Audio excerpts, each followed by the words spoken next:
So much of our life is won or lost on the battlefield in our mind. Guess how many of our thoughts, what percentage are negative? We're told the average person has 75% negative of the 60,000 thoughts we have a day, and they're on repeat all the time. So we have to learn how to defeat the negativity that is flowing in our mind every single day. We know this because your thoughts in your mind dictate the direction of your life. Did you know that? And what's amazing to me is neuroscience now shows us how strongholds are developed in our mind. You know how they happen.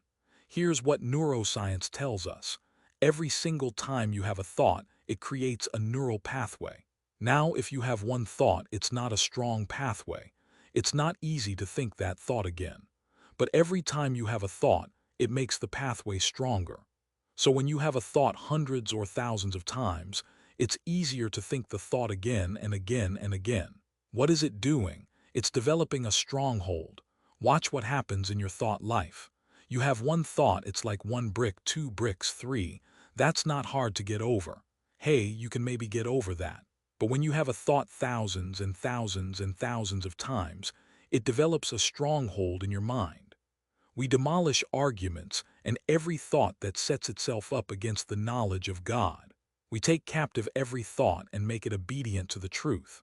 You have a power from God that allows us to do what? To demolish strongholds. The only way you defeat a lie is you submit it to the truth of God.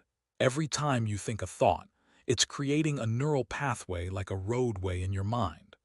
The more you think a thought, the easier it is to think again because the road is already established. Repetitive thoughts are making that path wider and deeper. It's not just mental, where you're developing a habit, but in your brain, something is happening. These neurons are creating pathways that accommodate what you're telling it. When that path gets so established, then it's like you're on autopilot. You just follow that path. Here's the key. You can rewire your brain. Some of us have all these negative highways. Not good enough, guilt. I can't forgive. I'm not disciplined. We've been thinking this way for years. Next time you're tempted to think those thoughts, recognize what's happening. You're building something you don't want. The good news is it's not too late.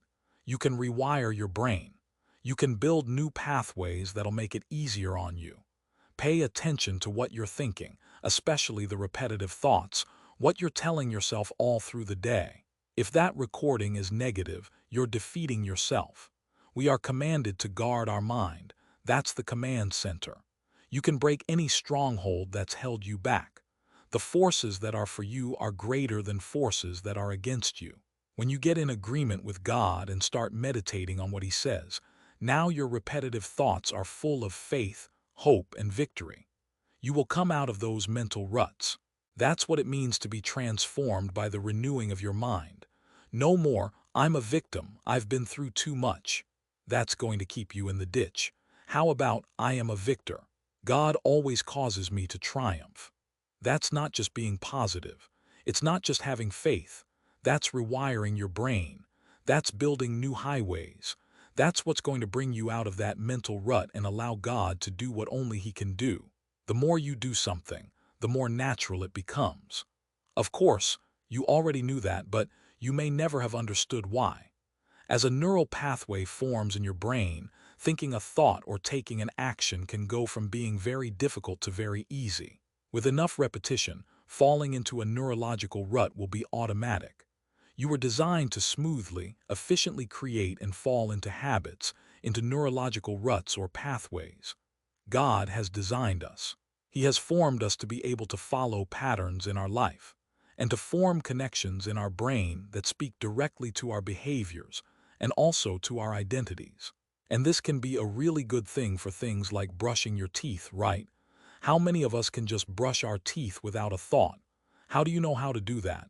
Because you've had a pattern. It's just second nature. What happened? A pathway was formed. A pathway was formed in consistency that allows us then to naturally engage in behaviors around us.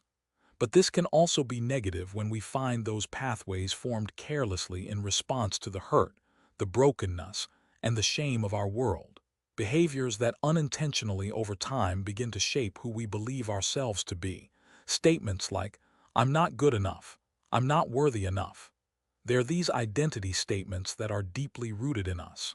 And the reason that these negative patterns of thought are so dangerous is because they are ruts. You see what happens here. These careless thoughts over time become self-fulfilling prophecies. Perhaps you find yourself in a season in which you feel like you are just not good enough. You're not good enough for your family. You're not good enough for your community. You're not good enough for your God. And so you look to the truth and you create an identity statement that says the God of the universe created me as his masterpiece. He knows my name. He loves me without condition and has created me uniquely. And that statement is one that you say over and over again. You repeat with such frequency that it carves a trench in your heart. It forms a pathway in your mind. You see, the idea here is to take these things that we know to be true logically and form them into pathways, into trenches in our life. That allows us to feel them to be true as well. That allows them to be as inescapable as the negative thoughts and the lies that the world tells us each and every day. And over time, when we continue to repeat these trenches of truth, when we continue to make these declarations in our life, they begin to form us. They begin to rewire us not into the image of the world that we are immersed in, but instead into the image of the God who loves us deeply.